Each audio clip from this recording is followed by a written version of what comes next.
If you are over 60 and you still keep money in a regular checking or savings account, I need you to understand something. The words you say out loud at the teller window can move an ordinary transaction out of the routine pile and into a flagged one. And the most dangerous part is the one your bank will never explain to you. Certain everyday sentences said in a completely normal, well-meaning way are enough to start an automated compliance review on your account, sometimes before a single human ever looks at your case. You don't have to do anything illegal for this to happen. You don't have to be hiding money, dodging taxes, or breaking any law at all. The system does not know you. It does not know you are a retired teacher or a widow or someone who has never bounced a check in 45 years. It only knows patterns. And right now, the patterns it watches for are things people say every single day without thinking twice at banks all over this country. This isn't a problem limited to one bank or one state either. Every federally insured institution in the country runs some version of the same software built to the same federal rules, looking for the same handful of patterns.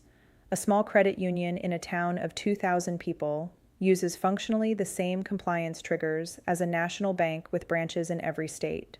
My name is Lana Maines. I am here to represent taxpayers directly in front of the Internal Revenue Service. There is no version of this conversation your bank will ever start with you.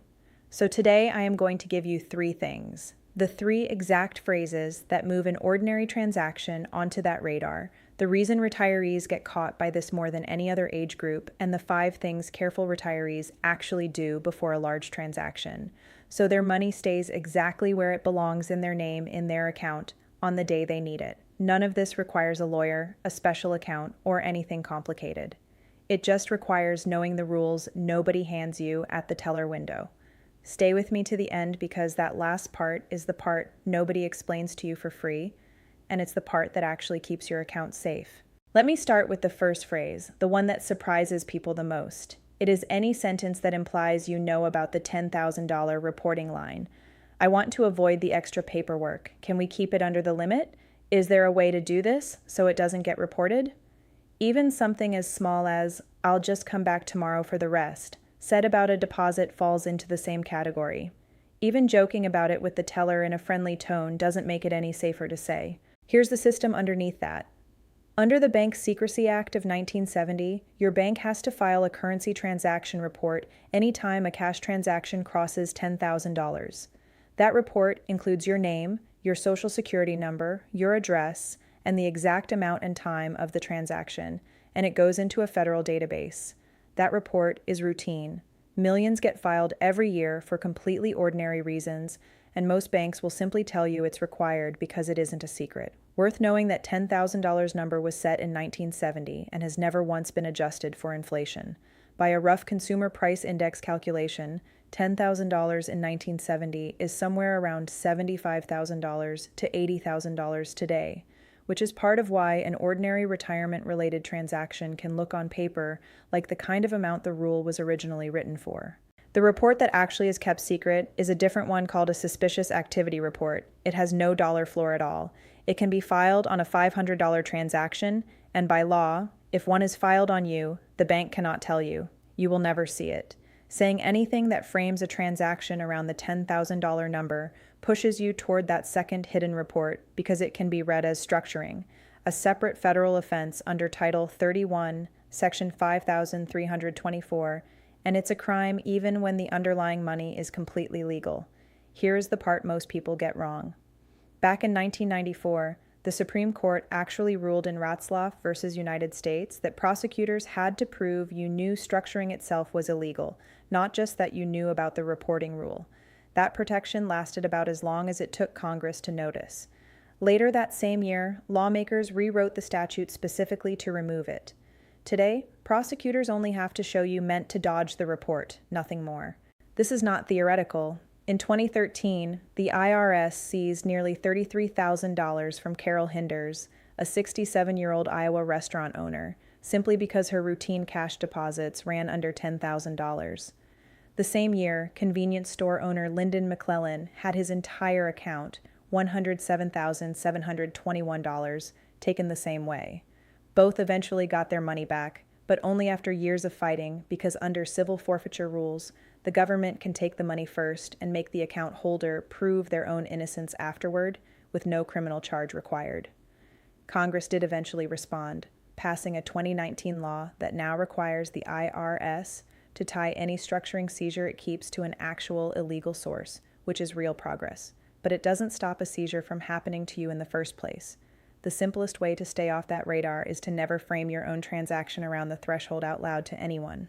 The second phrase is the one that punishes you for being honest. It's volunteering language that happens to match a known scam script, even when nothing is wrong. My grandson is in trouble and needs this wired today.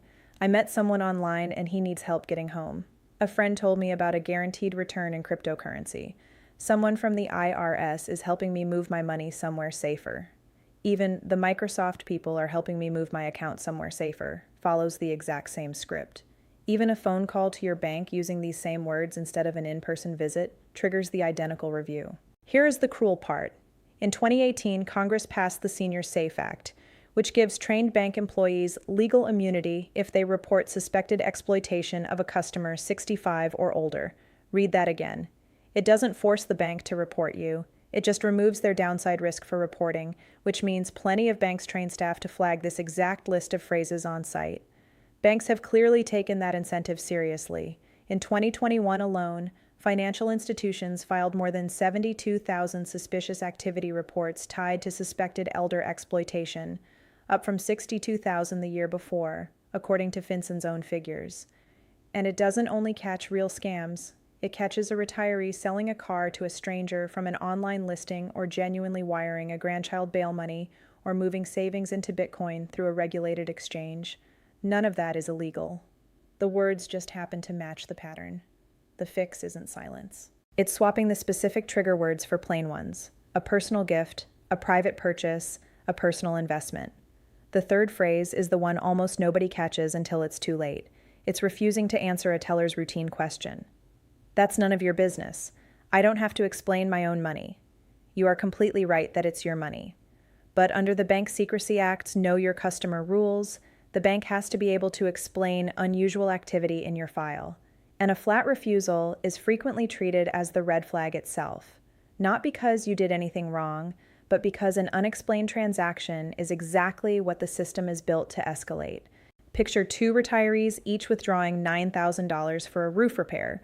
One says a home repair and is out the door in 30 seconds. The other says, that's between me and my contractor, and ends up on the phone with the bank's fraud department later that day for the exact same legal withdrawal. Decades of loyalty to one branch don't change this calculation either way. It simply isn't part of how the decision gets made. So, here's what I want you to do. The exemptions, the breaks, the refunds, most seniors already qualify for but never claim. I've put them all in one place, state by state, form by form, so you don't waste hours digging through government sites. Everything's laid out fast and simple so any senior can find exactly what applies to them. No matter what state you're in, there's money you're leaving on the table. It's called the Senior Exemption Playbook. It's in the first pinned comment right below this video. Just tap it once and you'll have everything you need. Now stay right here because the next part is the exact sentence that protects you in every one of these situations, and it's the reason I made this whole video. So, the question you've been waiting for. What do you actually say in the moment that satisfies all three of these at once? One sentence. True, brief, boring, not,